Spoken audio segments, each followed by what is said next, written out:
Welcome to the Millionaire Race podcast, where we empower you to maximize your potential in order to better your financial standing. Why?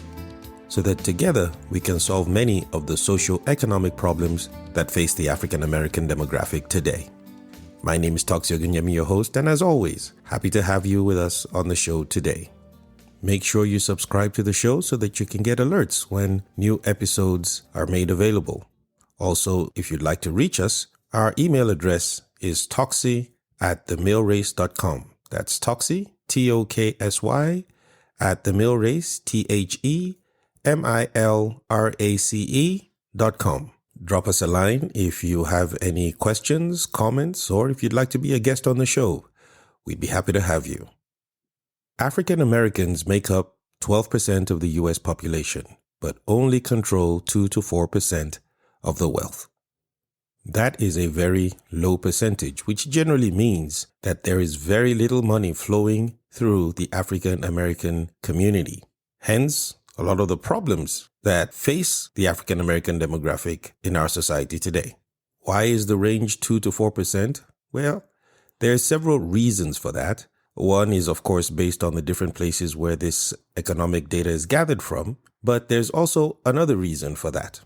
If you do a simple internet search on which demographic is the most likely to lose its wealth, I did that, and this is what came up. According to current data, the demographic most likely to lose wealth is Black households due to the persistent racial wealth gap, which means they hold significantly less wealth compared to white households, making them more vulnerable to economic downturns and experiencing larger losses during financial crisis. So right there you can see that the wealth of the African American demographic changes. If things are going well, perhaps we're close to the 4% mark. But when there is a financial crisis, which usually there is because that's the way the economy works, the African American household is the one most likely to lose that wealth, which probably takes us back down to the 2% number. During economic downturns, the African American household is more likely to lose their home, which in turn reduces the overall wealth of the African American community. And who buys these homes that are lost? Well, the ones who have the money already, which increases their share of the wealth. Also, during a downturn, Black households tend to have higher levels of unsecured debt, which further impact their wealth accumulation. And when there's a downturn, in order to stay afloat, we get into more debt, which again reduces the amount of wealth that we control. So it seems that even during good economic times, when we're able to have more of us with more stable jobs and who are able to accumulate a little bit of wealth, during economic downturns, we lose a lot of that, which makes what we talk about on this show even more important.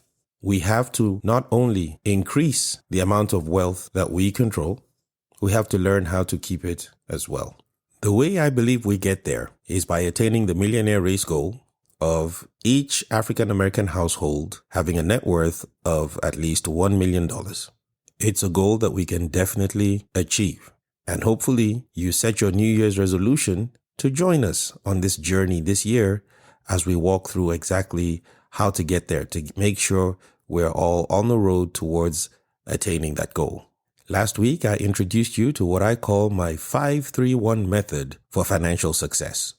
The 5-3-1 method. It's made up of 5 foundational things that you need to do right away. 5 foundational things that, if we use the analogy of building a house, these 5 items are the foundation that hold up the house. 3 main items, which, if we use the same analogy, are like the house itself. 3 things that you'll be doing which will really spur and generate your financial engine towards attaining not only the millionaire race goal of $1 million, but much more. So there are 3 things that will help that happen. And then you have one overarching thing that, let's say, is the roof of the house, the one thing that binds everything together. And that's what makes up the 5-3-1 method. And over the next few weeks, we're going to go over each and every one of these important aspects of the 5-3-1 method. So last week, we talked about the very first foundational item. And this week, we're going to jump into the second foundational item. The second item in the 531 method of financial success is the budget. In order to be financially successful, you must have a budget. Now, most people already know what a budget is, but just for clarification and so that we're all on the same page, a budget is a written plan that outlines how much money you have and how you intend to spend it. It helps you track your income and expenses so you can make sure you have enough money to cover your needs and wants. Everyone has to have a budget. In fact, if you are an employee working for a company, your company has a budget. They look at how much money they expect to make over this next year, what it's going to cost them to make that money. You are one of those costs because they have to pay you a salary, and they have to make sure that they're going to make enough money to be able to pay you and have some profit left over. Your company does a budget, and that's how they determine whether or not they can afford to keep you and your colleagues, or if they need to make some reductions or change some things in order to make sure that the entire year is successful. If you're self-employed, you have to do the same to be able to make sure that you have enough money to make it through the year, to cover all your expenses, and hopefully to make a profit as well. Technically, we all run a company, and that company is our household. Yes, our household incorporated. You are the head, the CFO, CEO of your own household, whether it's you, a spouse and kids, or whether it's just you yourself. You are in charge of My Household Inc. And you must also have a budget to see how things are going to look this year. That's one of the beautiful things of the calendar, right? We have a whole year from January to December, and then we kind of do a refresh and start again with a new January and make our New Year's resolutions every new year. As the president and CEO of Your Family Inc., you have to know how much money is coming into your company this year and how much of expenses you have to ensure you have enough to keep your company profitable by the end of the year. And you can only do that with a budget. So how exactly do you do a budget? A budget can be as simple or as complex as you want it to be. A budget is simply this. You get out a piece of paper and you write down how much money you're going to bring in to your household, whether you're an individual or you and your spouse, in the next month. Typically, you want to do a budget month to month because months differ. What you have coming in and going out this year might be different from this month, might be different from what you have coming in and going out next month. So you do it month to month. So you take the next month coming up and you simply write down the income that you have coming in. That goes at the top. Then you write down your expenses, things that you know you have to pay out. You have your rent or your mortgage, your utilities, gas, water, whatever you have. You list all those down. You have groceries. You have to eat, right? And so you have to have a category there for approximately how much you spend on groceries. Now, if this is the first time you're doing a budget, you may have to approximate those numbers a little bit and then track as you go to see how close you were to it. So you're not going to be perfect the first time. But if you've done one before and maybe just haven't followed it, you have a pretty good idea of what you're spending. So you write down your utilities, your bills, your groceries, any other thing that you have planned that you know you're going to have to spend some money on in the coming month. And of course, you have some debts. Hopefully not, but if you do, that's what we're working towards getting rid of. But for now, you need to list what those items are. If you've got a car payment, any student loans, any credit card payments, you have to list down the minimum payments due for each of these things. Now, when you add up all your expenses, the question is it less than your income?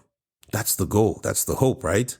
That it's less than your income. If you make more money than the final number that you get from your expenses, it means you've got money left over at the end of the month. And that's great because now you can allocate that to other things. But if you don't, then we have to make some changes. You see, you don't want to be going into a deficit that is a negative at the end of the month. Your income needs to cover everything that you need for the upcoming month. And if it doesn't, then we need to make some changes because the math is the math. If you don't have enough money to cover all your expenses for the month, you're going to go into debt. And that we surely do not want. So if you fall into the category where your expenses are more than the income that you're bringing in, then you have to make some cuts.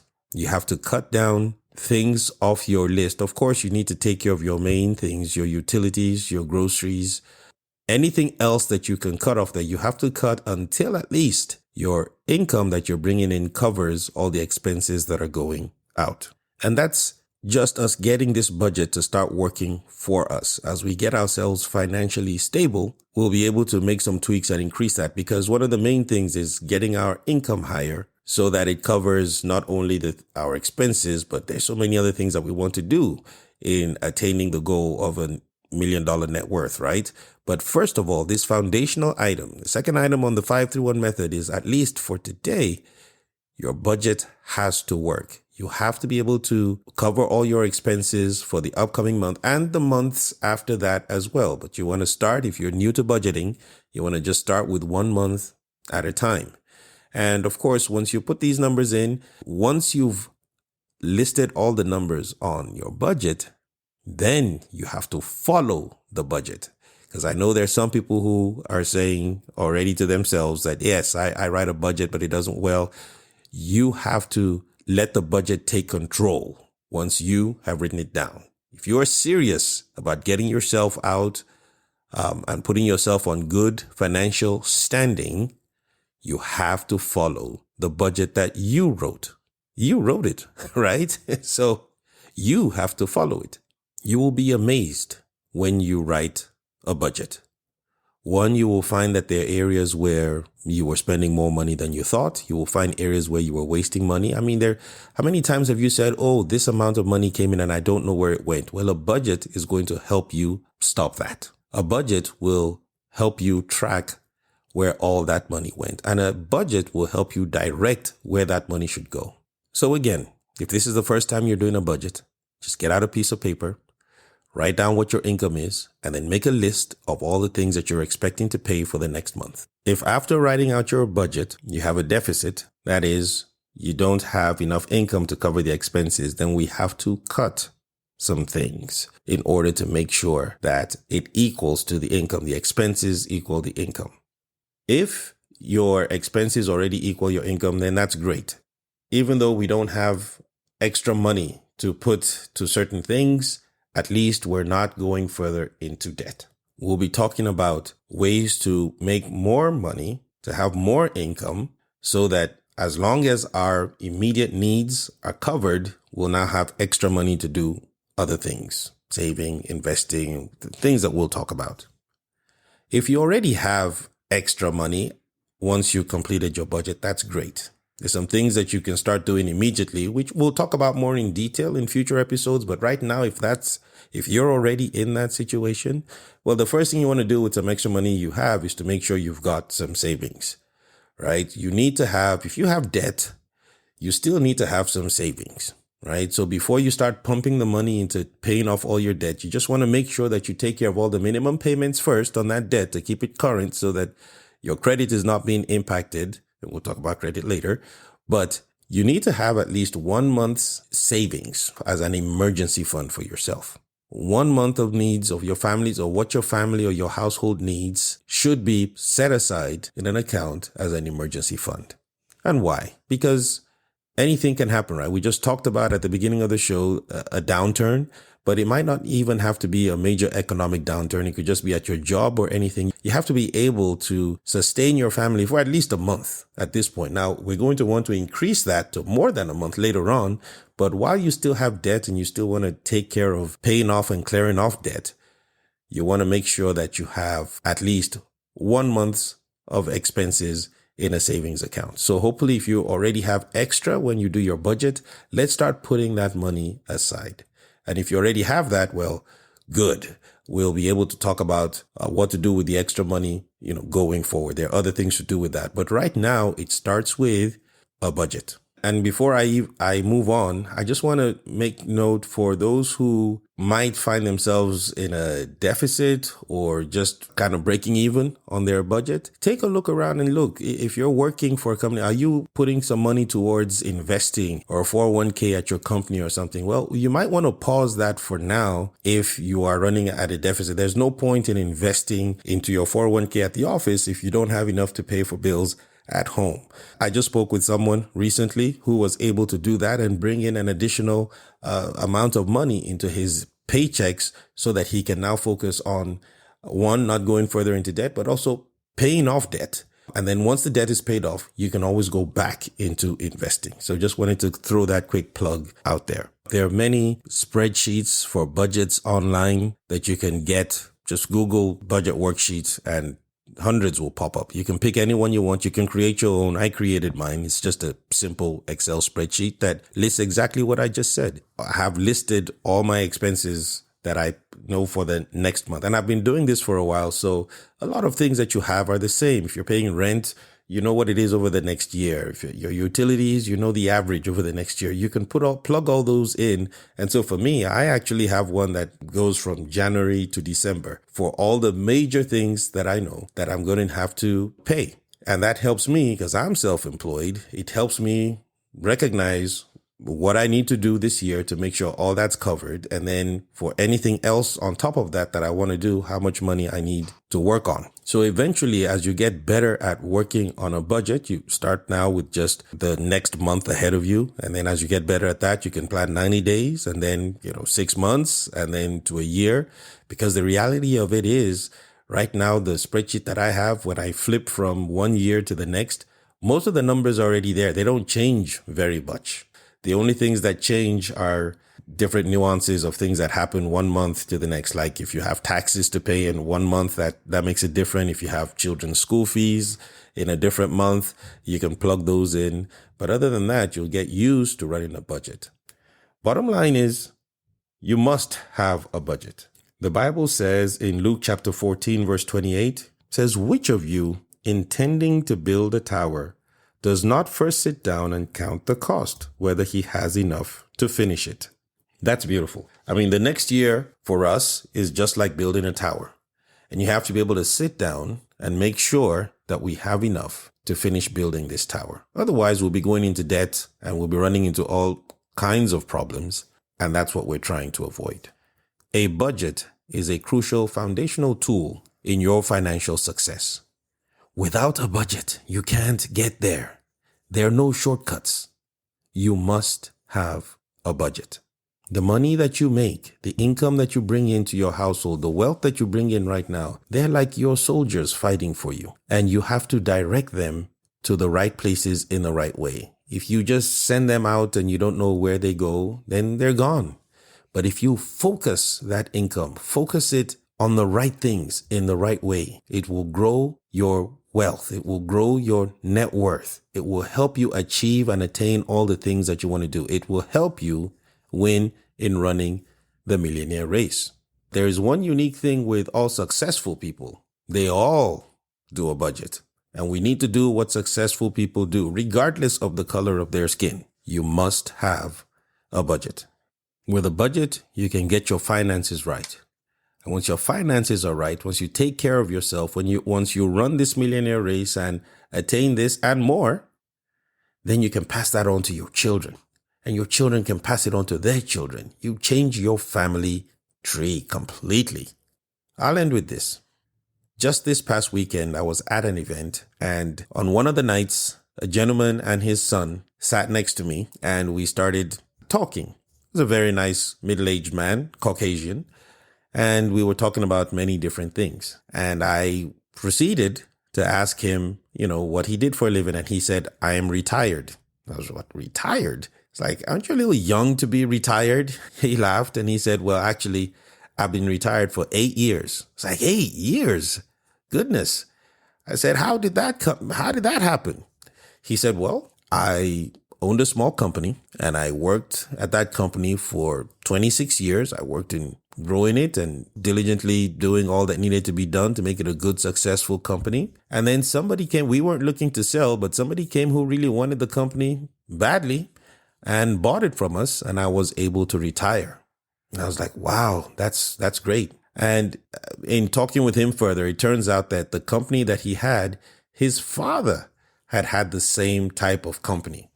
So right there, the light bulb went off in my head. I was like, aha. So he learned some stuff from his father, right? It wasn't his father's company, it was his, but he learned from his father who had the same type of company and was able to set up his own. So that's great. So as you are living your life and running your race, we're thinking about our children as well, because they learn from us. They see what we do. They copy from us and hopefully even do better than we do. About 15 minutes later, he leaned over to me and said, you know what? I think you're a nice guy. I think I can tell you this. I think I feel comfortable sharing this with you.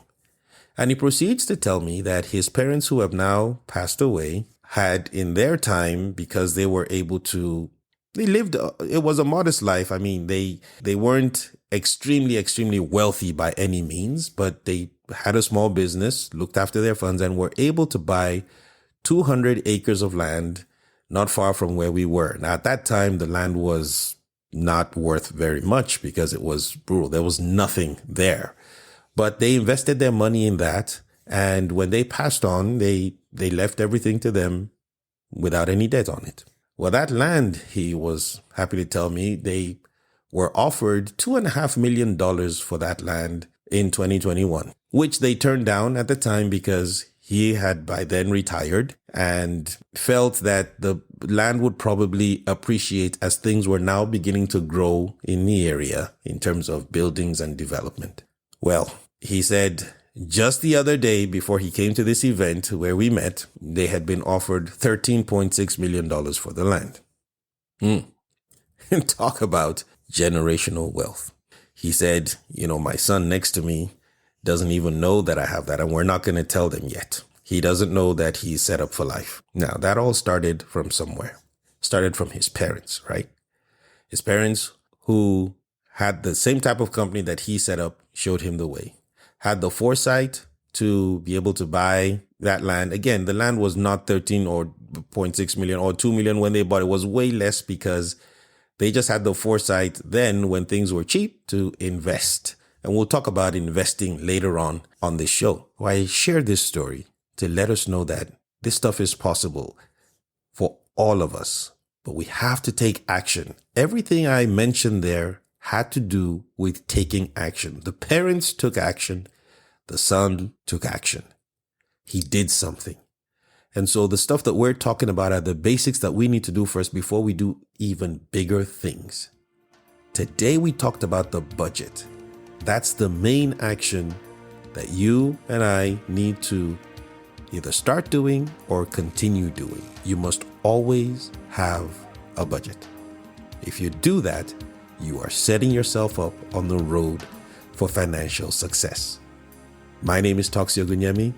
God bless you, and I'll see you next time.